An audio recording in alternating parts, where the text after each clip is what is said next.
नमन करता हूं। जय हिंद, जय Bharat. Shri Kapil Sibal 10 minutes. I consider it a great privilege, sir, to intervene in this debate as we celebrate 75 magnificent years of our Constitution. And while I respect the views of all the members, distinguished members on both sides, I think the time has come for us to start asking ourselves the question, which is fundamental to the future of India. And the question is the following: has the Constitution failed us, or have we failed the Constitution? Because this Constitution is a wonderful document. And while we all sit here, we are like stars in the political firmament. But if you look at the sky today, it's polluted. You can't even see the stars. And I'm worried about the pollution that has entered into our political framework. And it is because of our failing. I don't want to blame A or B for that, but we collectively have failed because we've not been able to really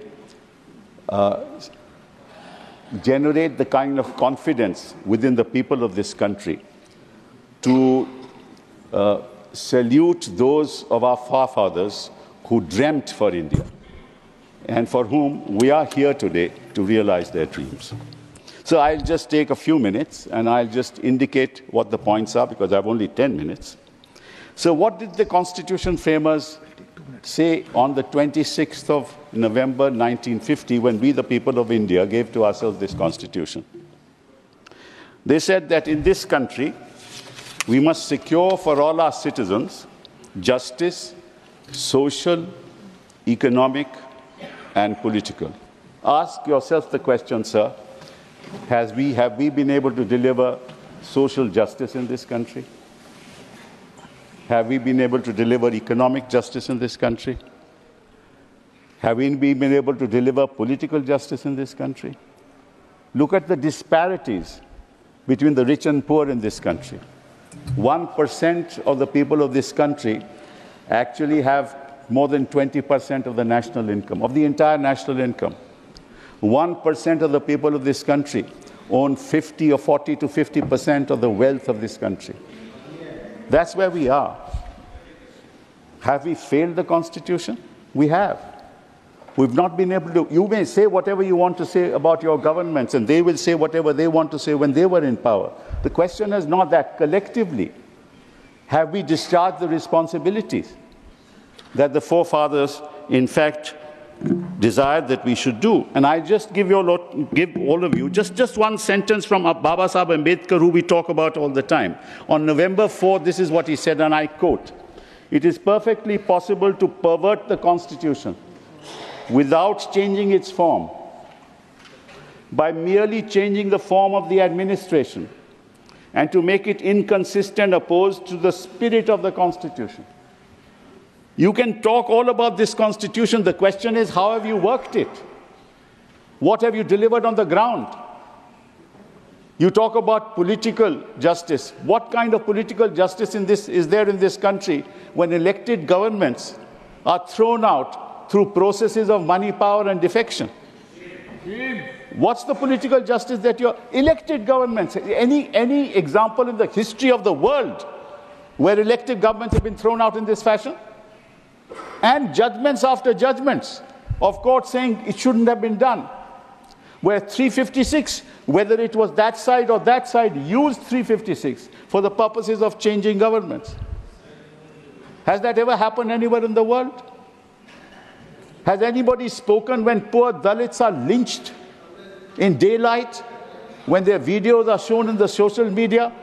Do the powers that be say anything? They are silent. When civil war is going on in one part of the country, has anybody spoken for them, for the women there?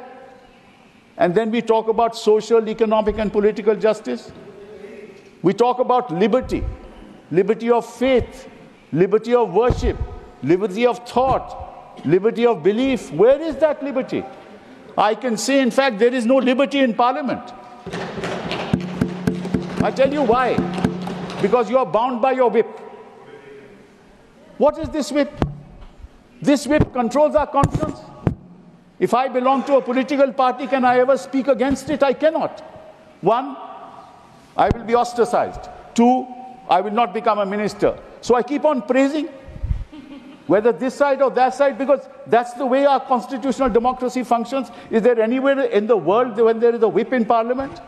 Except for two exceptions. When the government is going to fall, when there's a no confidence motion, and when the budget is going to be passed. It's only on those two exceptions that there is a whip in political democracies. But have you heard of any democracy which says that you are bound by the whip of the party, which means you have no conscience? I have the right to speak in parliament, no? I have to say, I would have the right to say what I think about a particular bill, but we're not entitled to speak. Is this how we are working our constitution? What liberty are we talking about when young students are in jail for 4.5 years and there is no choice of bail? When young girls are incarcerated for 3 years, 4 years, for what? For protesting. Is that the liberty that our forefathers gave us? What are we talking about? Liberty of thought, of worship. If there is an interfaith marriage, you bring laws to say that no, there will be an inquiry. I mean, what kind of laws are we bringing in? What kind of laws like the UAPA? What kind of law? You can have any law in this country, it can be misused. And what about your investigating agencies? Remember, no democracy can survive without institutions. No democracy can survive without institutions. And what institutions do we have? We have only a few institutions. You have the institution of parliament, and I told you how it functions. Right? You have the institution of a governor, the link between the state and the center. You know what the governors do in this country. They have become more political adversaries to the government in power. That's what the governors are doing in this country. You have the institution of the election commission. We know what the election commission does in this country. I wish there was a white paper on the functioning of the election commission. I hope that when somebody else comes to power, we have a white paper on how they have functioned. You adjourn the poll dates which are announced for polling. You adjourn it for a week, and then you give freebies. You announce freebies. I mean, you talk about EVM, sir. I'm not saying anything for or against EVM. The fact of the matter is, forget the EVM. What does the election commission do when they know that after 6 o'clock the voting has increased by 8%, by 9%? The election commission has never explained it to the people of this country. Previously, election commissioners used to give a press briefing at 5 o'clock saying how many votes have been polled, what is the percentage of votes polled, why votes are yet to be counted, because they are coming from remote areas, there is a flood somewhere. Post ballots have not been counted. Those reasons were given. The election commission is not open with people in this country anymore. So what are you doing to institutions in our country? I'm not blaming you or them. I'm saying think about it. It is the survival of our future. Unless the institutions survive, you won't survive. We won't survive. This democracy won't survive. And yet we celebrate it after 75 years because we have survived. No matter what has happened, we have survived.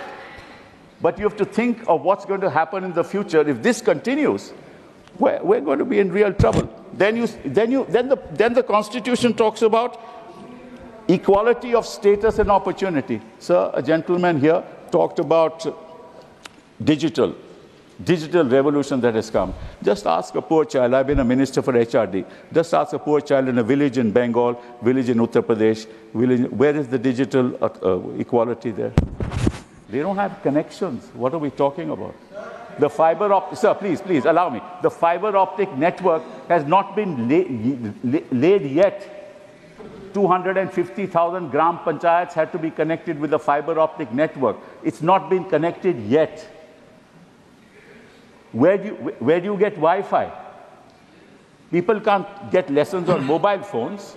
So, one second, hold on. So, therefore, there is huge digital inequality in this country.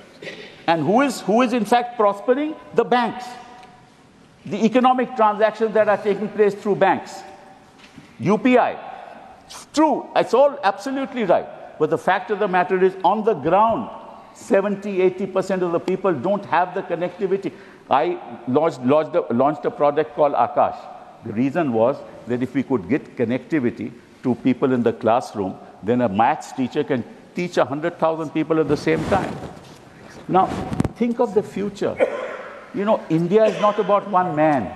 India is about us. India is about the people of this country. And when somebody starts addressing himself as a third person, then I know democracy is in real danger. The last thing I want to say, and I think my time is almost over, is that the Constitution talks also about fraternity. So what does fraternity mean? Fraternity ultimately in Hindi language is भाईचारा, right? कि हमें आपसी कोई मतभेद नहीं होना चाहिए, ठीक है? किसी भी धर्म के हो, किसी भी जमात के हो, किसी भी कास्ट के हो, क्रीड के हो, हमें एक दूसरे से अगर एक फैमिली भाईचारा के बिना नहीं चल सकती तो देश कैसे चलेगा भैया?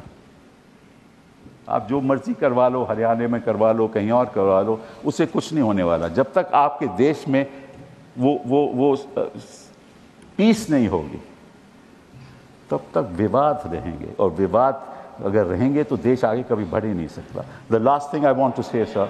धन्यवाद साहब, समाप्त करें।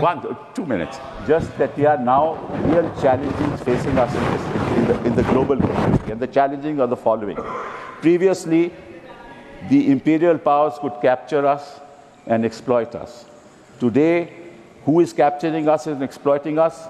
The global players of the world. They are capturing us because the kind of information they have about each of us, they will exploit that information to the full. They will use algorithms to actually control us. धन्यवाद, आप समाप्त करें। That's right. Thank you. So 1 second, sir. Will control us. And please think about artificial intelligence. This is the big danger to the future. It's a great opportunity, but it's also a danger to the future.